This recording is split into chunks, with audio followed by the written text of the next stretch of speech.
Selection की race में होंगे या फिर नहीं। अगर अभी स्टार्टिंग तो ऐसा होगा नहीं कि आप 25 के 25 क्वेश्चन ही अटेम्प्ट कर लोगे, कि इन्हीं स्टेप को फॉलो करके मैंने भी अपना स्कोर इंप्रूव किया है, जो कि आज की डेट में काफ़ी अच्छा स्कोर है। तो आप अपने स्कोर को इंप्रूव कर ही नहीं सकते हो। किस तरह से क्वेश्चन हमें स्किप करने होते हैं, कौन से क्वेश्चन है ऐसे जिसको हमें स्किप करके आगे बढ़ना होता है। काफ़ी टॉपर्स भी देखने को मिलेंगे जो इस बुक को हमेशा से सजेस्ट करते आए हैं। और यही इंपॉर्टेंट नहीं है कि आप कितना मॉक टेस्ट देते हो, इंपॉर्टेंट ये भी होता है कि तो आज की डेट से हमारे सीजीएल एग्जाम को लेकर के अगर रफली देखें तो हमारे पास पूरी तरह से 90 दिन है। तो अब ये 90 दिन पूरी तरह से डिसाइडर होंगे कि हम सिलेक्शन की रेस में होंगे या फिर नहीं। अगर हमारा स्कोर इंप्रूव हो रहा है तो डेफिनेटली हम अच्छा स्कोर करेंगे, बट वहीं अगर हमारा स्कोर नहीं इंप्रूव हो रहा है तो फिर इसमें हमारी ही लापरवाही है। तो इसलिए हमें पूरी तरह से अब 90 दिन डेडिकेशन के साथ अपनी तैयारी को स्टार्ट करना है। और आपका अगर मैथ में स्कोर इंप्रूव नहीं हो रहा है तो फिर आप 4 स्टेप को फॉलो कर सकते हैं। और मुझे उम्मीद है कि आपने लगभग 2 स्टेप कंप्लीट भी कर लिए होंगे, बस आगे के आपको 2 फर्दर स्टेप कंप्लीट करने हैं डेडिकेशन के साथ। तो वहीं हम इन 4 स्टेप की बात करें तो उसमें स्टेप फर्स्ट यही है कि अपना सिलेबस कंप्लीट करो। तो उम्मीद है कि लगभग आपने अपना 50 से 60% सिलेबस कंप्लीट ही कर लिया होगा अगर आप पहले से तैयारी में हैं।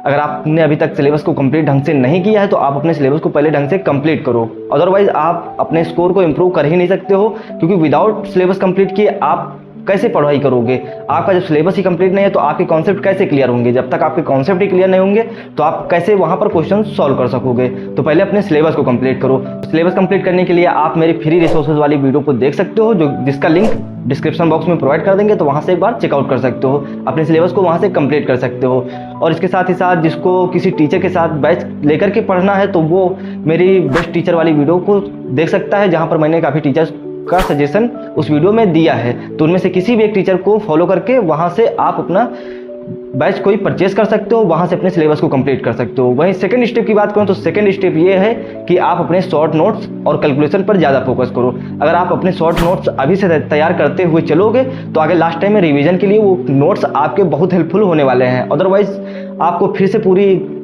क्लासेस तो कर नहीं सकते हो, इसीलिए आपके शॉर्ट नोट्स आपके पास होने चाहिए ताकि लास्ट टाइम में आप उनसे अपना रिवीजन कर सको और क्वेश्चंस की प्रैक्टिस कर सको। इसके साथ ही साथ आपको कैलकुलेशन पर काफ़ी फोकस करना होगा। अगर आपकी कैलकुलेशन वीक है तो आप वहाँ टाइम क्वेश्चन में ज़्यादा लोगे, और क्वेश्चन में अगर ज़्यादा टाइम लगेगा तो आप जो मेंटल प्रेशर है वो काफ़ी ज़्यादा होगा, तो जिसके कारण आपके 2-3 क्वेश्चन और आगे के नहीं बनेंगे।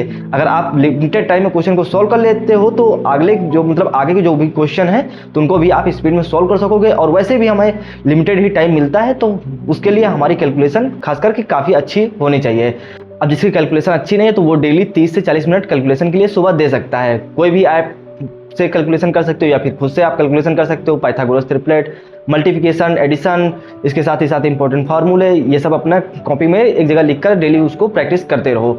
और वही बात करें स्टेप थर्ड की, तो स्टेप थर्ड में यह है कि आप अपने क्वेश्चनों की प्रैक्टिस ज़्यादा से ज़्यादा करो। आप किसी भी बुक से क्वेश्चनों की प्रैक्टिस कर सकते हो, बशर्ते कि आपके पास जो बुक है वो बेस्ट है, बस उसमें प्रीवियस ईयर के क्वेश्चन होने चाहिए। अगर उसमें प्रीवियस ईयर के क्वेश्चन नहीं है तो फिर आप किरण पब्लिकेशन की बुक ले सकते हो। अब इस बुक की बात करें तो इस बुक में लगभग आपको काफ़ी सारे क्वेश्चन देखने को मिलेंगे, और इसके साथ ही साथ इसमें टीसीएस के क्वेश्चन सभी प्रीवियस ईयर बेस्ड क्वेश्चन है। और वैसे भी अब हमारे एग्जाम को टीसीएस ही कंडक्ट करने वाला है, तो इस बुक की अब इंपॉर्टेंस काफ़ी ज़्यादा बढ़ने वाली है, क्योंकि इसमें सारे क्वेश्चन टीसीएस के द्वारा कंडक्ट किए हुए प्रीवियस ईयर क्वेश्चन ही है 2018 से 2024 तक के, जो और इसमें जो अभी मेंस हुआ है वहाँ तक के सारे क्वेश्चन देखने को मिल जाएंगे।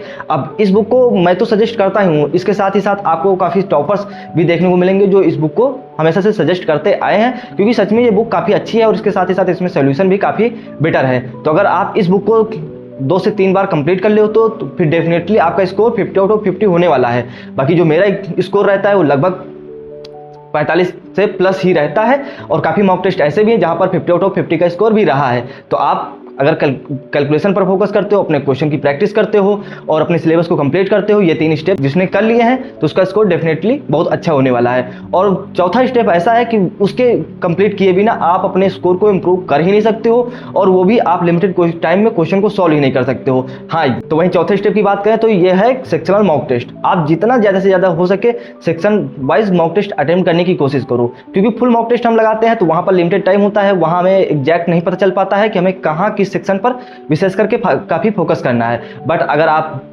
सेक्शनल मॉक टेस्ट देते हो तो वहाँ पर से एक रफ आइडिया लग जाता है कि हमें किस चैप्टर में और कहाँ पर हमारे वीक एरियाज हैं जहाँ पर हमें और इम्प्रूवमेंट की ज़रूरत है। तो उसी हिसाब से फिर अपना हम उस चैप्टर पर विशेष करके काफ़ी फोकस कर सकते हैं, ताकि उस चैप्टर से फिर हमारे क्वेश्चन गलत ना हो। तो आप जितना ज़्यादा से ज़्यादा 6 मंथ मॉक टेस्ट हो सके अटेम्प्ट करने की कोशिश करो। और यही इंपॉर्टेंट नहीं है कि आप कितना मॉक टेस्ट देते हो, इंपॉर्टेंट ये भी होता है कि आप उस मॉक का सही से एनालिसिस कर रहे हो या फिर ऐसे ही ऊपर ऊपर से देख करके उसको स्किप करते हुए जा रहे हो। अगर आप ऐसा कर रहे हो तो उसका फिर कोई इंप्रूवमेंट देखने को नहीं मिलेगा।